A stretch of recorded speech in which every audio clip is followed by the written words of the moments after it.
We're here with Becky Kuehn from Oncology Spa Solutions, and Becky has been a huge force in the United States and within the industry. So I want to thank you and acknowledge for that. You know, looking at working at this for about 14 years or so, you know, where are we as an industry? That's a great question. We're not as far as we should be, but we've come a long way. So I'll give you a little example. You know, when I started way back when, entering into a hospital and trying to explain to them what it is that we can do and how we can help, they did not get that at all. And now, you know, maybe 5-10 years, we moved into the integrative space, so where a lot of hospitals have integrative therapies within their cancer centers or their hospitals, so that's good. But almost always it's massage, acupuncture, and they forget the skin, the largest organ of the body. So we still have a lot of work to do. Most recently, and I know you know about this, but one of our grads just opened a spa in Neiman Marcus, downtown Dallas. So, and she calls it the Hope More. And it is specifically for cancer patients. So to me, that means really we've come a long way. We have a lot more work to do, but we've come a long way. And so I think this is a really interesting point, as around the periphery, you see a lot of beauty brands or outlets for people to go through, whether it's Walgreens or Sephora or now Neiman Marcus in the hospital. You know, people are looking for solutions, and the accessibility is extremely important.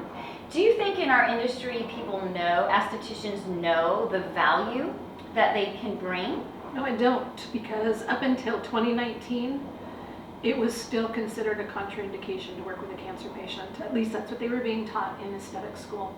So that conversation is starting to change, which means the education is starting to change. And I think that they will start to learn more and understand that, but I don't think you can really understand it unless you actually work with that client.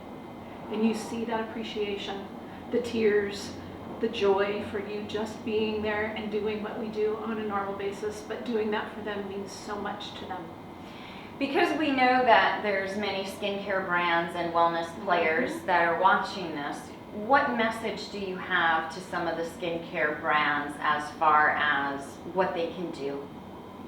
So I would say that pretty much every brand is going to have something within that line that can be used on a cancer patient. And I think just as a generality in this, you know, just to say something about that, is that, you know, it needs to be something that is just calming, soothing, hydrating, no actives, you know, no, we don't do peels, no, we don't do microcurrent and things like that for this client, but that's not what they need right now anyway. And you've developed your own line. Yes. Can you tell me a little bit about why you developed your own line? Yeah, super exciting. So really I saw a gap and a need for something that what I would call a transitional line. So, you know, there's before cancer, there's now I'm in cancer, and there's that fabulous future when you're healthy again. When you're in this now time and you are going through cancer treatment, your skin is different. Skin is fast-growing cells, and most of the anti-cancer drug therapies are going to impact and affect those cells. So you're going to see some rashes, some dryness, some different things, and most often they cannot use the products that they were using before. Sometimes they can, but not always. Yeah. So that's why we came up with something that could just fit that one little space to get them through the now so they can get to fabulous future. But that one little space, my understanding is that you are in several hospitals. The hospitals have asked you to develop it, and it's at a great price point, which provides accessibility to more people. Right. That was super important to me. I understand, because I work with cancer patients all the time.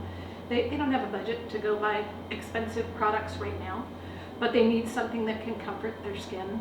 And then the hospitals, you know, also had a request of, can you put together something easy and inexpensive that we can maybe have here to offer to the clients as well. Perfect. Yeah. Anything else you'd like for the industry, just in general, to know how we can step up more for our clients? So education, I think, is really important. And, you know, we've had this conversation a lot in the industry, and we know that currently aesthetics can be anywhere between 300 hours to 1,200 hours here in the U.S. So it's hard to really learn everything that you need to know. So the more that you can learn, educate yourself as best you can, and I think you'll be the best to your clients and the best benefit to the industry. Thank you, and thank you for all that you've done for the industry. Thank Appreciate you. it.